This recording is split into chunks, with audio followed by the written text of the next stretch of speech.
मालेगाव रिसोड हिंगोली या महामार्गावरच्या मसला पेन ते देगाव दरम्यानचे काम गेल्या 4 वर्षांपासून रखडले। काही ठिकाणी हे काम संथगतीने सुरू आहे, यामुळे दर दिवशी अपघात घडत आहेत। तरीही या रस्त्याच्या सुधारणेकडे प्रशासनाचं दुर्लक्ष होत असल्याचा आरोप स्थानिकांनी केलेला आहे। त्यामुळे महामार्गाचं अपूर्ण काम शक्य तितक्या लवकर करावं अशी मागणी वाहन चालक आणि प्रवाशांनी केली। वाशिम जिल्ह्यातील मालेगाव रिसोड हिंगोली या राष्ट्रीय महामार्गाचं काम गत 4 वर्ष अगोदर सुरू झालं होतं।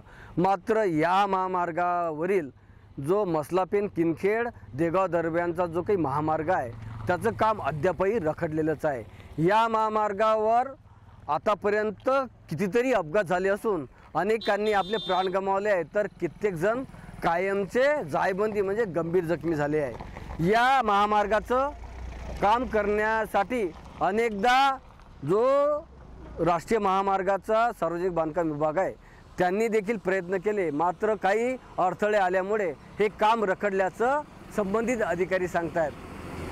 या अगोदर जे काही कंत्राटदार होता त्यानं ते काम जेवढं होतं तेवढं करून तो निघून गेला, मात्र त्यानंतर जो मधलं जे काही अंतर राहिलेलं आहे मसलापेन किनखेड देगाव दरम्यानचं ते काम आहे तसंच पडून आहे। मध्यंतरी हे काम सुरू झालं होतं, मात्र ते कामही अतिशय संथ गतीनं करण्यात आलं।